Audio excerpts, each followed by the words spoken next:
There's not a right or wrong way to choose to either self-manage, third-party manage, or build your own company. But I think there's wrong things to do within each of those categories. I think it is wrong to continue to self-manage if that is taking you away from the things that you do best, creating wealth. Third-party management might be very bad to hire a third-party management if you have no idea of how to hold them accountable. And then building your own company. I don't think that's right for a lot of people. If you don't understand how to run a business, it's a lot of work, and you have to have a significant amount of units to be able to do it. Choosing the route that is best for you is very important on this journey.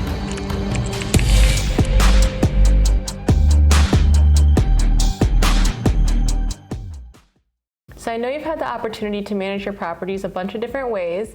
I'm just getting into real estate and I'd love to know about those different ways. So could you teach me a little bit about those? Yeah. For me, the first strategy that I used to get into real estate was self-managing. So I know you're looking at your first duplex. So to be able to get into it, I bought a single family house. I wanted to learn the business. And you can do that one of two ways. You can self-manage, which is what I'll tell you about now, or you can also hire a property management company. Because if you don't know the business at all, it's usually just one of those two options. So for me, self-managing, today's world, there's everything. So first thing you will look for is, well, how to put a tenant in the unit, right? Well, you can Google leases, or you can look up the state. We're in Wisconsin, so it wasn't that hard to find a lease that was legitimate in the state of Wisconsin for free, right? And then how to find the tenant, right? Well, in today's, again, with the technology that we have, it's not that hard to do a posting on Zillow or on apartments.com. So you just start learning and trying different things. Now, I would tell you, or somebody might argue, that you could learn a little quicker if you had a property management company. But I think for me, I found a lot of value in learning the hard way. Like, instead of just like leaning on somebody that does this day in and day out, learning it myself first. So I think when you have a few units, that is what I would recommend people to do. And obviously it depends on how much time you have. So a lot of people would say, well, if I have a duplex or two, so let's just say you have two duplexes. So it's impossible to manage two duplexes while having a 40-hour-a-week job. Well, not necessarily, right? You know, when you only have 4 units, you really need to know when something does go wrong, how to be able to call, as long as your job has a little bit of flexibility. Let's just say it's a plumbing leak. Well, you just need to know the plumber on your phone to call to fix it, right? Or if you have some sort of issues, like in today's world, you're only one phone call away from fixing something. Yeah. So self-management works for a lot of people, especially if they're handy. But the problem, at least for me, I knew that while I wanted to learn this stuff, I didn't want to be the guy that's always fixing it. Because then you start to scale, which I know that's something that you want to do. Right. And as you start to scale, you get stuck feeling overwhelmed by the amount of work. For me, I should have shared this with you, all the way up until 7 units I self-managed. I was working 70 hours a week for a Fortune 50 company, and I could handle it. I did have the flexibility, so when something went wrong, I could easily Google it, or I could call a maintenance guy, or I could find somebody to come help me take care of it. I learned a lot. But after 7 units, I felt it was very difficult because you're still coordinating a lot of different things. Yeah. And with my full-time job, it was a great learning opportunity, but I knew I needed to hire a third-party management company. Makes sense. So first off would be self-managing the property yourself. Up to 7 units, if you have that flexibility in your job, could work for you. But the other option you're saying is hire a property management company. Now I know there's not a bunch of great ones out there, so how do you determine the best one to find?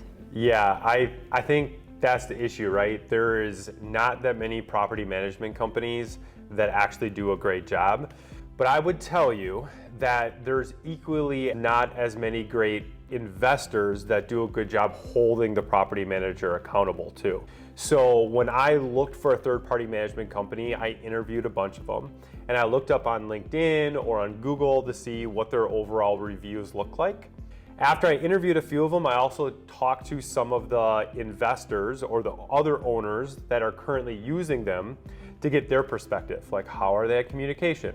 Are they honest? Do they follow through on things that they're saying? So you got to, first of all, interview to find a third-party management company that you think would do a decent job. That's step 1. Step 2, if you hire the right property management company, they should educate you. Yeah. I realized there's a lot of stuff I was doing from 1 unit to 7 that was ridiculous or very inefficient. Yeah. So a good property management company will have better systems because this is what they do. And that's a great opportunity for you to learn, right? They should almost be able to save you money if you go from self-management to third-party management company. So that's a big advantage. One of the number one things that I see investors not do, that I did from day one, is I took the time to sit down quarterly with my property management company and I said, hey, here are the biggest metrics with the properties that I have. I want to make sure we're on the same page. So I'd go through and we'd talk about vacancy, right? I have 7 units. What do we think is a fair vacancy level, right? And then when you do have a vacancy, how long do you think that should take to fill? And we would write that down. So let's just say I said 30 days to be able to fill. And my property manager was like, nah, typically in our industry, it's gonna take 45 days. I'm like, well, are you confident to fill my units then in 45 days? And the property manager would say yes. I would simply write that down and I would say, then do you think it's fair that if you do not fill my unit in 45 days, you send me some sort of communication? And for me, I'll still work in my W-2, so I ask for email of all the things that you're trying differently because now you're past day 45. This is what a lot of investors don't do. And you can do that with everything. Do you think a fair maintenance and repair budget of 7% would work for this duplex? He's going to say yes or no. And let's say he says, no, I think we can do it for 5. Well, that's great. Let's write it down. Let's talk about it. Now, maintenance and repair is a good example. If you miss it 1 month, no big deal. But if you miss it 3 months in a row, do you think it's fair for me to ask you to send some sort of action plan through email so I know what's going on? Right. These are very fair asks. It's just a lot of owners don't do that. And then you end up having a vacancy going on 60 days and you start getting frustrated with your property manager. You're not just frustrated because it's taken that long to fill the unit and you know that it only should took 45 days, but you have no communication of why. And there might be a legitimate reason.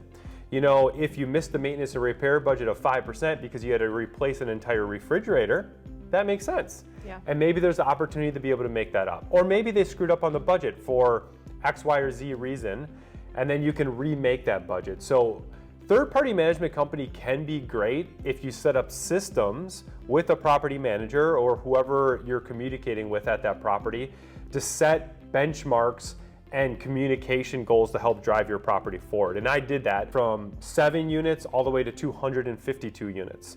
You know, there was the same property management company. I feel lucky because they did a really solid job. Even when things didn't go right, because certainly there was a lot of that, I felt the communication was there.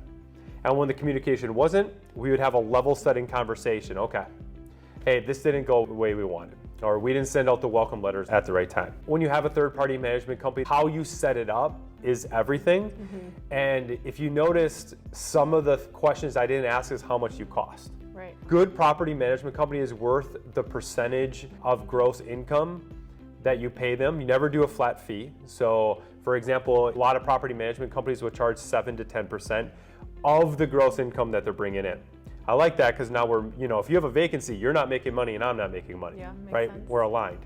So I think just thinking about if that alignment and those communication goals are there and you feel like you're getting the communication, it doesn't really matter the cost. The cost is going to be reasonable. What really matters is the value that they're going to bring to the table.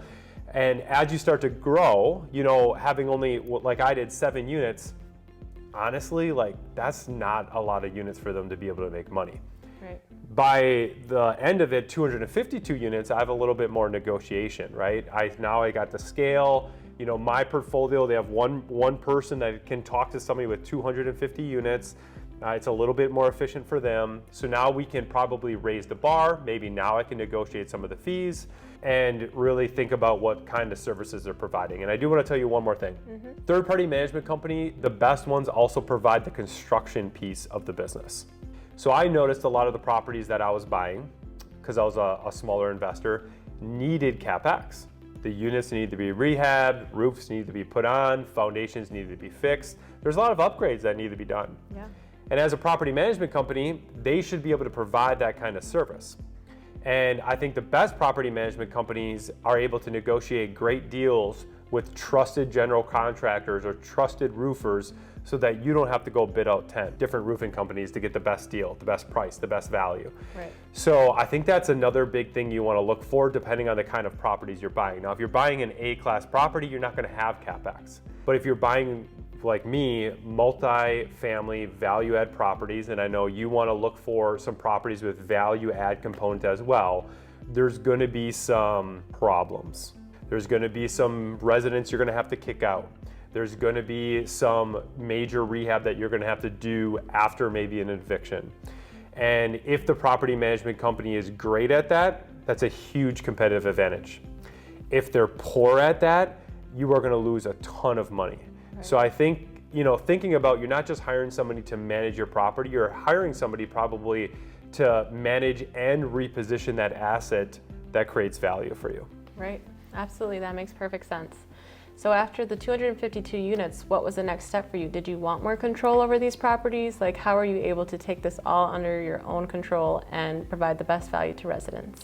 Yeah, because from 252 units to today, I own 4,086 units, 100%. So I owned all the equity. I had 252 units. That was actually enough income coming in to be able to start my own property management company. Okay. Now, I don't recommend this for everybody. I think property management is very, very difficult. But if you personally own a pretty big amount of units, and depending on the equity that you own, because that'll matter for your personal cash flow or how much money you can spend building a property management company, you may want to start your own.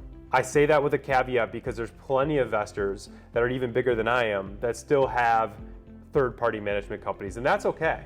If you don't want to deal with the operations and you're lucky enough to have a third-party management company that works really hard and hits the benchmarks that you guys set out to hit, I think that's amazing. But I wanted more control. I felt confident being able to lead a team and build the operational processes to make us more efficient. And I firmly believe that there is not very many property management companies out there, third party, that will do an excellent job. Because if they would do an excellent job, they would just own all the properties themselves. Property management is very, very hard, and you work for very little money. The real money is in what property management does to the properties. A lot of the best property management companies, or the best property management companies in the world, the owners of that property management companies also own properties. It's scary when they don't, because if you are in the industry of owning a property management company and you don't actually own properties yourself, you are not seeing the significant value that you're providing for everybody else. Now, there's exceptions to every single rule, but you would probably want a piece of that. So for me, I recognize, wow, how much value a property management company is bringing on both the management and the construction side. And I knew if I could bring that in-house, run systems a little bit more tight, be able to reposition properties a little bit faster, I could create significant value. And obviously after 252 units, that was enough units itself to be able to provide, I think we started with 4, not including my wife and I, 4 employees to be able to help start running the business. And we did it like overnight. Sent out all the welcome letters. We didn't know exactly what we're doing, but we knew the attorney to call if we had legal matters. We knew a general contractor that we trusted if we had issues with construction. I hired a little bit for that too, and we just started going. We haven't really looked back. We made a lot of mistakes, but I think at some point when you get it to a certain amount of scale, it is a huge competitive advantage to own your own property management or construction company, because now it provides things like control over not just cost, but speed and experience that we give our resident. Direct control, right? It's your company, which is huge. I think a lot of people think in my construction business, because we've been rehabbing over 100 units for the last 3 years per month, that will save a lot of money. And we do. Right. We save a significant amount of money. But the speed of which we do it is a really big disruptor. If we can reposition an apartment that's 100 units in 1 year versus 3, that time horizon and that value creation we get to move up 2 years really, really helps snowball. So I think a lot of owning your own property management isn't just about saving money. Yeah. It's about taking back control, creating more value in the properties that you own, being able to drive things like speed and experience or value more than you could with a third-party property management company. Just a lot of things are much faster because you're just not working through another layer. It is very difficult to be able to do. And even at 252 units and 4 employees, think about it, you're wearing so many different hats. Right. I was working all the time. Today at over 4,000, and over 100 employees, it's much easier. So I'd share with anybody that wants to start their own property management company, I think it makes all the sense in the world if you're managing your own properties. Maybe a little bit of somebody else's, but mostly your own. I think it doesn't make any sense if you don't own a big equity stake in your own properties. If you just want to go start a property management company and you don't own any equity or any properties, it is not a business that I think could create a lot of scale. Sure. So starting out, you would say that you would recommend to do it all yourself, but what if me or my fiance are just not very handy and we just don't know how to fix things like plumbing issues and maybe don't have the connections around us to help us fix any maintenance issues? What would you recommend we do? Hire a third-party management company. Right away. Right away. Yeah, you don't have to self-manage. You don't have to do it the way that I did it. I would just recommend, I think there's only 3 ways to run your property: self, third party, and build your own company.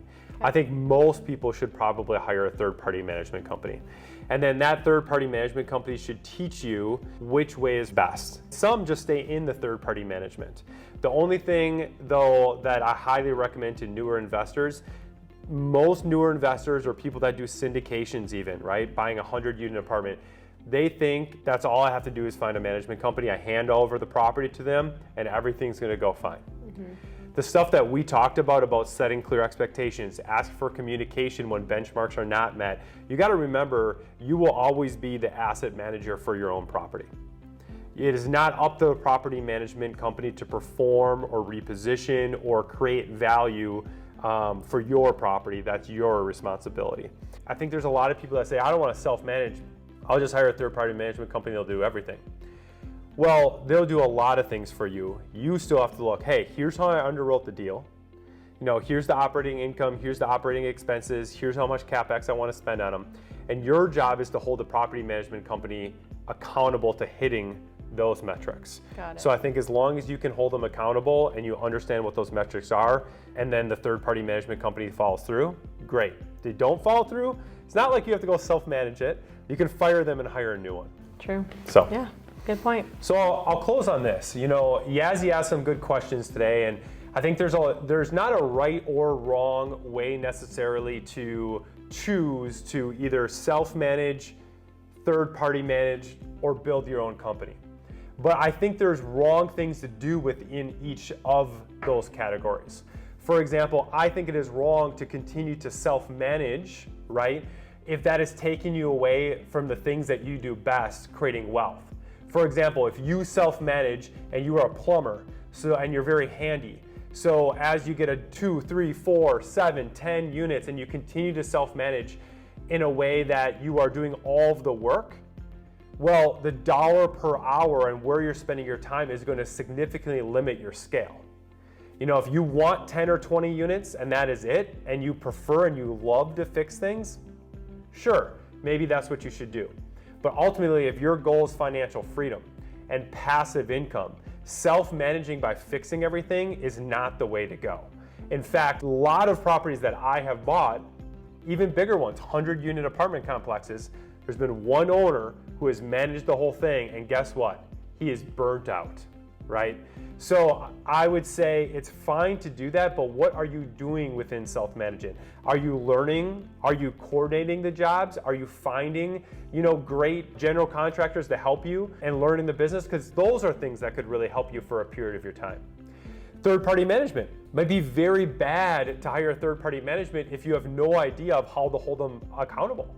You hire one bad company, and however you underwrote your deal, let's say for 5% vacancy, and they're a really bad company and they drive 15% vacancy, that is a really bad situation to be in. So I think making sure you understand how to hold and how to asset manage when you hire a property management company, what kind of benchmarks and communication with those expectations, and if you are buying value add multifamily like I did, having an equal understanding of how long it takes to rehab a unit, how long it takes to put on a roof. You want to make sure they're not just spending your money in ways that do not provide the value or hit the certain amount of cost basis that you thought it would. And then even building your own company, I don't think that's right for a lot of people. If you don't understand how to run a business and you don't understand leadership and processes, it's a lot of work and you have to have a significant amount of units to be able to do it. So I think choosing the route that is best for you is very important on this journey. And I think all three can work for different people, but I think all three would not work for everybody depending on your skill sets and how you do it. If you found this helpful, I just posted a video the other day on real estate strategies of how I scaled my business. I literally go into different leadership strategies, how to reposition a property, operational strategies. Go ahead, check that out on my YouTube, and I'll see you next time.